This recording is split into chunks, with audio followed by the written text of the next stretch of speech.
Sir చెప్పేది? వీళ్ళు చేతులు వీళ్ళు కాళ్ళు కనపడవా? మీ వికలాంగులని కనిపించదా? వికలాంగులని కనిపించదా సార్? ఏ డాక్టర్ సార్ మాకు ఇచ్చేది? వికలాంగులు ఈ అబ్బాయిని చూడండి, మాకు నర్సింగ్ రాదు, ఏమి రాదు. ఈ అబ్బాయిని చూసి ఎవరు సార్ పింఛన్ నీకున్నట్లుండేది? వికలాంగులు కాదని ఏ డాక్టర్ సార్ మాకు చెప్పేది? కళ్ళు కనిపించే సార్ చూసినప్పుడు అన్నా మీ వికలాంగా కాదని. 200 పింఛన్ నుంచి 3 ఏళ్లలో చిన్నపిల్లలప్పుడే మాకు వికలాంగత్వం వచ్చింది. ఎవరు సార్ మేము వికలాంగులు కాదనేది? ఇప్పుడు ఈ పిల్లల భవిష్యత్తు, మా భవిష్యత్తు ఎవరు సార్? మేము ఎవరి మీద ఆధారపడాలి సార్? ఇప్పుడు వికలాంగులంతా పింఛన్ వస్తుందని మేము దాని మీద ఆధారపడినాము. ఇప్పుడు లేదని చెప్తే మేము ఎవరి దగ్గర పోలేదు సార్. మేము రాష్ట్ర ప్రభుత్వం వీటిలో వెలికేషన్ పెట్టి అర్హత ఉండే వాళ్ళకి పింఛన్ ఇవ్వాలి, కానీ తొలగించడం లేదు సార్. ఇది మాకు ఈ అబ్బాయిని చూడండి సార్, కాళ్ళు లేవు చేతులు ఇవ్వాలా? ఏం పని చేసుకోగలమా మేము? ఏమన్నా తండ్రి తల్లిదండ్రుల్లోనే పింఛన్ మీద బతుకుతున్నాము.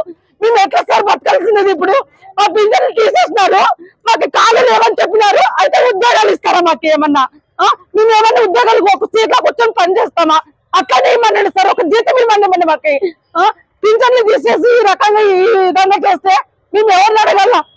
ఎవరిని అడగాలి సార్? మీకు దయచేసి విలేకరులకి అందరికీ దయచేసి అడుగుతున్నాం సార్, మా పింఛన్లు మాకు వచ్చేటట్లు చేయండి సార్. వెలికేషన్ పెట్టినారు, ఇట్లా చూస్తేనే వికలాంగులని తెలుస్తుంది కదా సార్. వీళ్ళు వికలాంగులు కదండి, ఏ డాక్టర్ సార్ మాకు ఇచ్చేది? ఇట్లా దయచేసి మేము రాష్ట్ర ప్రభుత్వాన్ని ఒకటే కోరుతున్నాం, మా పింఛన్లు మాకు రావాలని మేము సీఎం సార్ గానే అడుగుతున్నాం.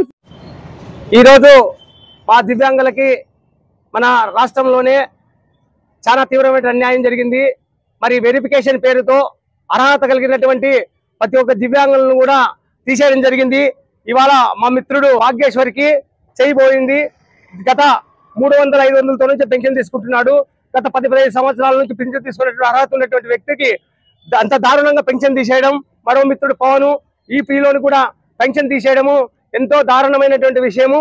కాబట్టి మా దివ్యాంగుల పెన్షన్ వెరిఫికేషన్ పేరుతో ఏవైతే పెన్షన్లు తీసేశారో ఆ పెన్షన్లు అర్హత కలిగినటువంటి వారందరూ కూడా పెన్షన్ రియాటిఫికేషన్ చేయాలా, వాళ్ళ పెన్షన్లు వాళ్ళకి వచ్చేటట్లు చేయాలా. చేయలేని పక్షంలో మేము ఈ ధర్నానే కాదు, రసరోకనే కాదు, ఏమైనా చేయడానికి మా ఆంధ్రప్రదేశ్ దివ్యాంగుల హక్కుల పోరాట సమితి మేము వెనకడబోము.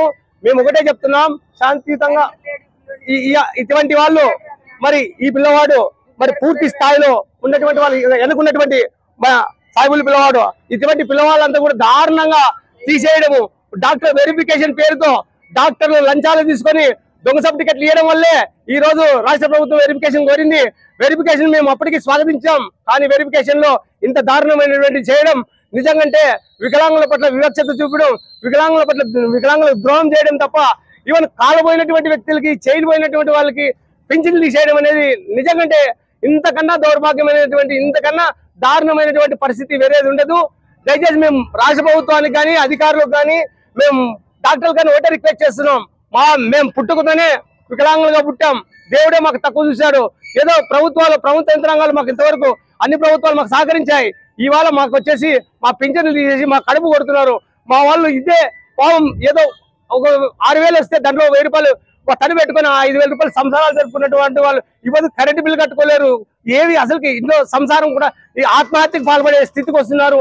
మేము రిక్వెస్ట్ చేస్తున్నాం మా వికలాంగ సోదరులందరికీ, దయచేసి మీరు ఎవరు కూడా ఆత్మహత్యలు పాల్పడదండి, మీకు న్యాయం జరుగుతుంది, మీకు న్యాయం చేస్తాం.